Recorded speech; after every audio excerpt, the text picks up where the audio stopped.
بیچاری کئی روز سے دم توڑ رہی ہے، ڈر ہے خبر بد نہ میرے منہ سے نکل جائے، تقدیر تو مبرم نظر آتی ہے ولیکن پیران کلیسا کی دعا ہے کہ یہ ٹل جائے۔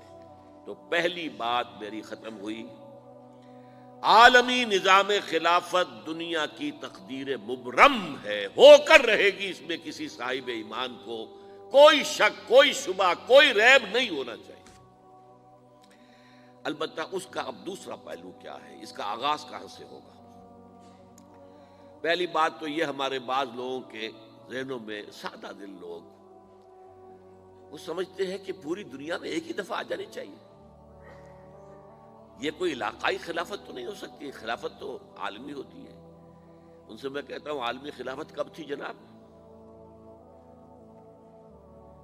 یہ تو نہ خلافت راشدہ میں عالمی تھی، کیا ہندوستان شامل تھا اس میں؟ کیا چین شامل تھا؟ کیا یورپ شامل تھا؟ اور پھر جو خلافت کے نام سے جو ملوکیت چلی ہے، وہ بھی صرف آپ دور بنو امیہ میں کہہ سکتے ہیں کہ وہ پورا عالم اسلام کم سے کم اس کے تحت تھا۔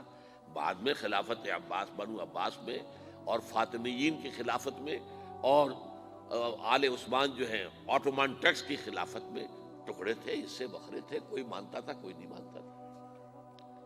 اور سب سے بڑی بات یہ، اگر ایک دم پوری دنیا پر خلافت قائم ہو سکتی تو حضور کے دست مبارک سے ہوتی، لیکن نہیں ہوئی۔ نتیجہ کیا نکلا؟ ایک ملک میں حضور نے قائم کر دی، جزیرہ نما عرب،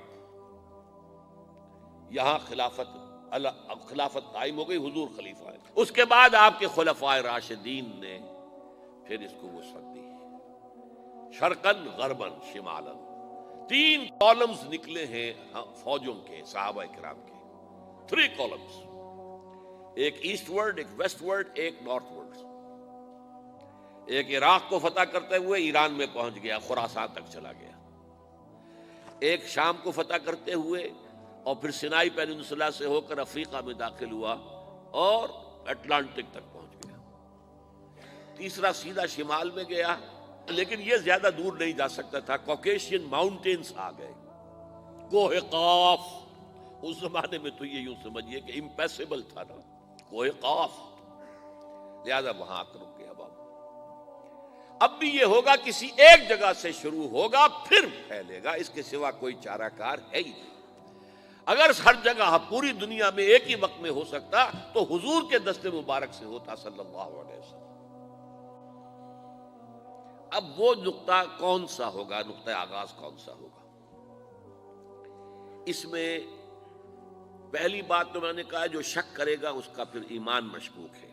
ہوگا، لازماً ہوگا، گلوبل ہوگا، پوری دنیا میں ہوگا۔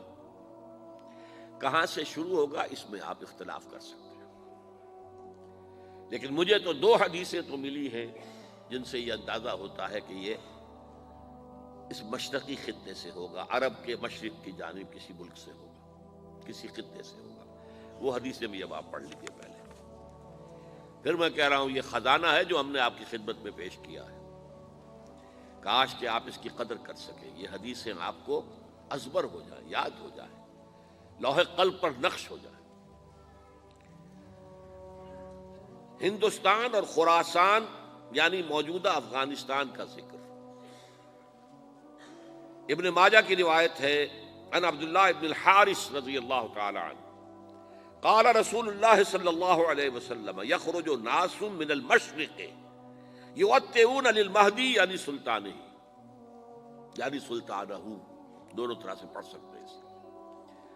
حضرت عبداللہ ابن حارث فرماتے ہیں رضی اللہ تعالی عنہ کہ حضور نے ارشاد فرمایا، مشرق کی طرف سے وہ فوجیں نکلیں گی، لوگ آئیں گے جو عرب میں مہدی کی حکومت قائم کریں گے۔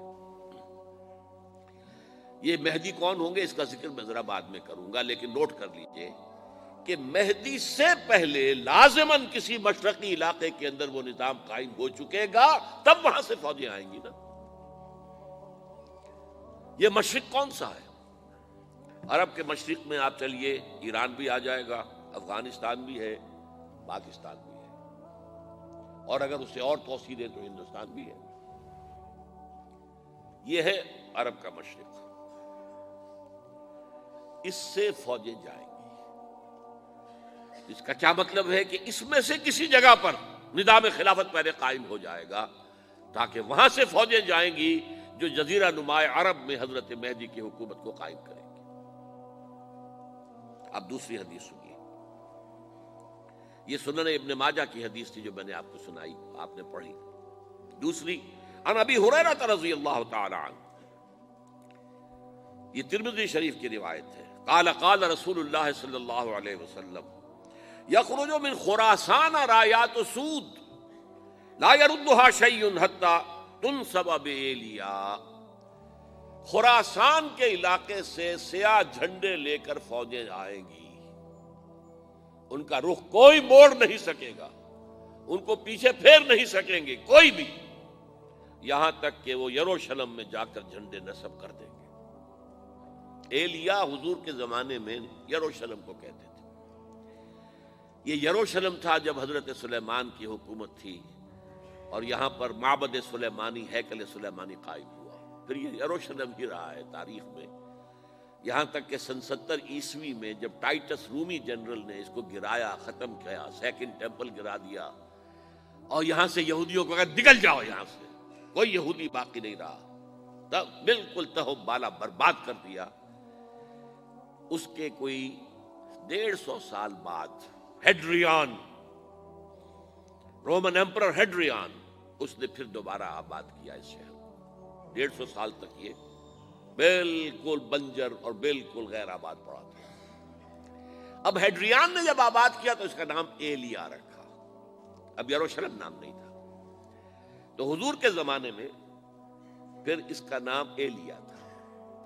اور اب اس سے کیا معلوم ہو رہا ہے کہ یہ یروشلم مسلمانوں کے قبضے سے اس وقت نکلا ہوا ہوگا، ایک دفعہ پہلے نکلا تھا، سن 1099 عیسوی میں مسلمانوں کے ہاتھ سے نکلا، کروسیڈرز عیسائیوں نے آ کر اس کو قبضے میں کیا، لاکھوں مسلمانوں کو مارا، قتل کیا۔ اس کو 1187 عیسوی میں واپس لیا ہے، کس نے لیا ہے؟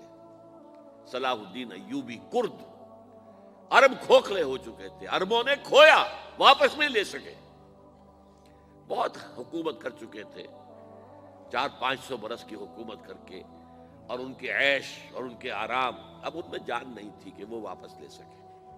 واپس لینے والا گرم کرد خون تھا، صلاح الدین ایوبی۔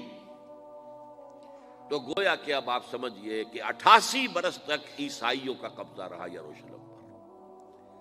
اب 1967 میں یہودیوں نے قبضہ کیا ہے، اور اب 38 برس تو ہو گئے، 88 نہیں تو 38 برس تو ہو گئے ہیں، لیکن وہ دور آئے گا کہ اب پھر لیں گے، لینے والے عرب بھی نہیں ہوں گے، خراسان کے علاقے سے فوجیں آئیں گی۔ یہ خراسان کیا تھا؟ ایلیا تو میں نے آپ کو بتا دیا، یروشلم کا نام ہے۔ خراسان اس زمانے میں ایک بہت بڑے ملک کو کہتے تھے، کچھ حصہ پاکستان کا بھی اس میں شامل ہے، کچھ حصہ ایران کا بھی ہے، ایران کے اس حصے کو اب بھی خراسان کہتے ہیں، وہ ایک صوبہ ہے، خراسان ایک صوبہ ہے ایران کا چھوٹا سا۔ پاکستان میں خاص طور پر یہ جو علاقہ مالا کنڈ ایجنسی کہلاتی ہے، اس سے اوپر جتنا علاقہ ہے، اور یہ جو واخان کی ایک پٹی آتی ہے اوپر، واخان افغانستان کی ایک پٹی سی دم سی چلی آتی ہے جو جا کر چائنا کی سرحد سے مل جاتی ہے، یہاں سے لے کے یہاں تک یہ جو مالا کنڈ کا وہ درہ ہے اور پہاڑ ہے، یہ بھی خراسان کا حصہ ہے۔ باقی تقریباً 2/3 آف افغانستان ساؤدرن حصہ نہیں ہے خراسان کا حصہ، یہ سیستان کہلاتا تھا، یہ خراسان نہیں ہے، لیکن یہ کہ اوپر کا 2/3 آف افغانستان، اور اس کے ساتھ یہ جو عرب، جو اب یہ ترک ممالک آزاد ہوئے ہیں سوویت یونین کی ڈسولوشن کے ساتھ، یہ سارا علاقہ کہلاتا ہے خراسان بزرگ، دی گریٹ خراسان۔